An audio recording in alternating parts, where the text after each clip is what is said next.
As conveyed in the mythological parts of the sutra, reflected procedure is carried on by the Buddhas of the past, the future Buddhas, the Buddhas at present active in innumerable Buddha lands, and the Buddha presently speaking in the Lotus Sutra. Contrary to the popular view of the Buddhology of the Lotus Sutra, the present Buddha does not claim to be a unique Super Buddha, but says, "Now I too am also like them."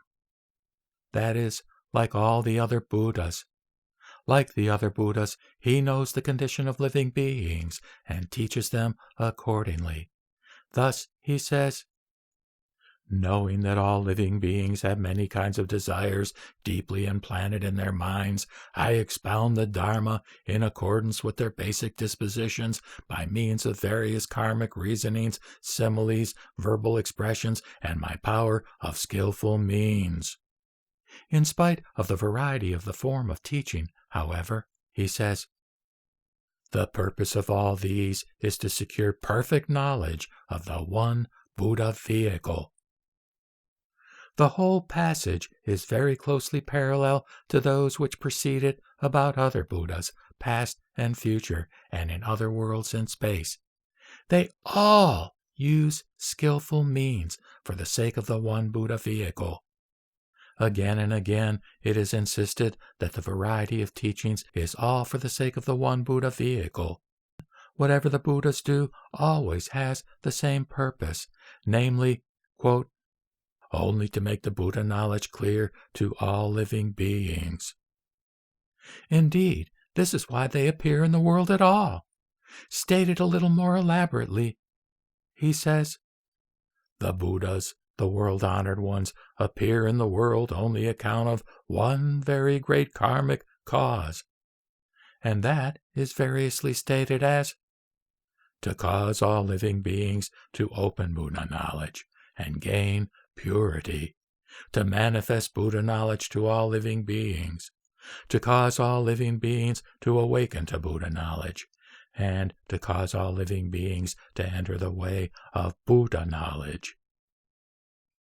The meaning of the Dharma, which the Buddhas expound, is difficult to understand, but it is expounded as opportunity serves, by means of the various devices already mentioned.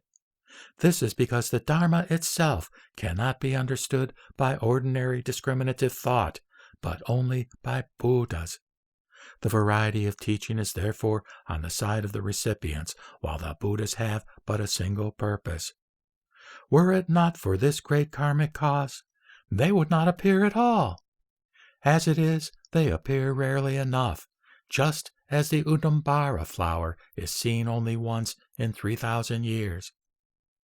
It is in such a context that the tension between the various forms of the Buddha's teachings are to be understood. As before, the question is whether the various forms are consistent. Apparent inconsistencies are seen by the unenlightened, but consistency belongs to the Buddha, the enlightened. Thus, it is a part of the respect shown by the unenlightened toward the Buddha to believe that his teaching is consistently true and contains no admixture of falsehood. "Sariputra," says the Buddha, "believe me, all of you, in the Buddha's teaching no word is false." This sentiment is repeated in another place in a way which clearly links the question of consistency and credibility with the idea of the single Buddha vehicle. Thus he says, "Sariputra, you should, with all your heart, believe and discern, receive and keep the word of the Buddha. No word of the Buddha Tathagatas is false. There is no other vehicle, but only the one Buddha vehicle." It has already been pointed out that the variety of teachings is said to be necessary because of the condition of living beings who have many kinds of desires deeply implanted in their minds.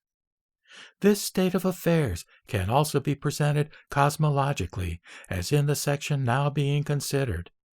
In the ancient Indian thought world, in terms of which the Buddhist sutras were composed, time is divided into periods, or kalpas, during which physical universes first develop and then decay. According to the Lotus Sutra, the Buddhas appear in the evil ages of the 5 decays, that is to say, decay of the kalpas, decay through tribulations, decay of all living creatures, decay of views, and decay of lifetime. In such times, all living beings are very vile, being covetous and envious, bringing to maturity every root of badness. At such times, therefore, the Buddhas, by their power of skillful means, in the one Buddha vehicle, discriminate and expound the 3. Clearly, it may be remarked, since the Buddhas themselves expound the 3, they are not without value, and one could not be satisfied with an easy polemical preference for one of the 3.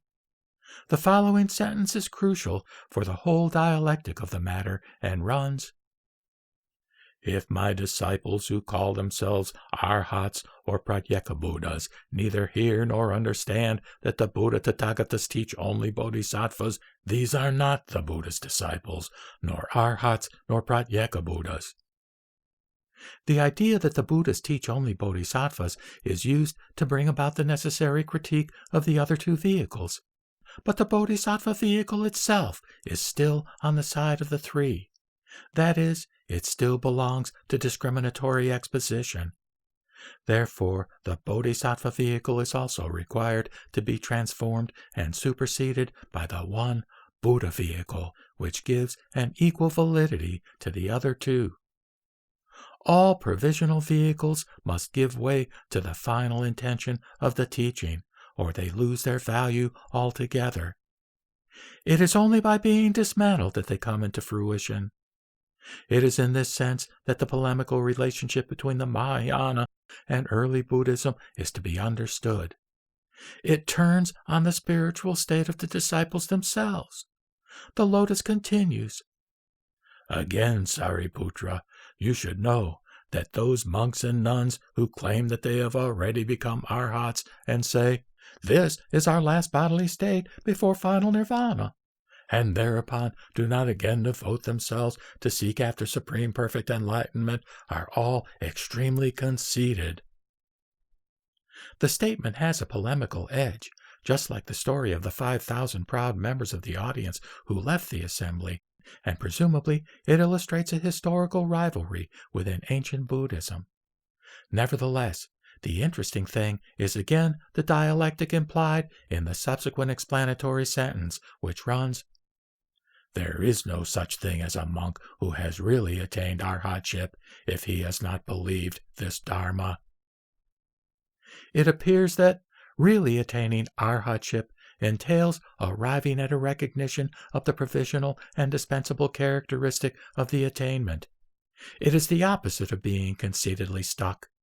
It involves a dialectical fluidity which allows a certain positive status to the means skillfully provided by the Buddhas, for they are consistent, and which at the same time is not attached to these means, because the goal is indeed not the means, but the supreme enlightenment of the Buddhas themselves. This view of the matter is not at all a simple polemicism, as it involves neither the straightforward affirmation nor the straightforward rejection of the goal of arhatship as such. Rather, it means that arhatship is appropriately used as a skillful means of the Buddhas, insofar as it is left behind to make way for the real. It is not ultimately a question of replacing one vehicle with another, as there is no other vehicle apart from the Buddha vehicle. Nor should any mistake be made with regard to a supposed special position for the Bodhisattva vehicle. For, as the Buddha says, "In the whole universe there are not even 2 vehicles, how much less a 3rd?"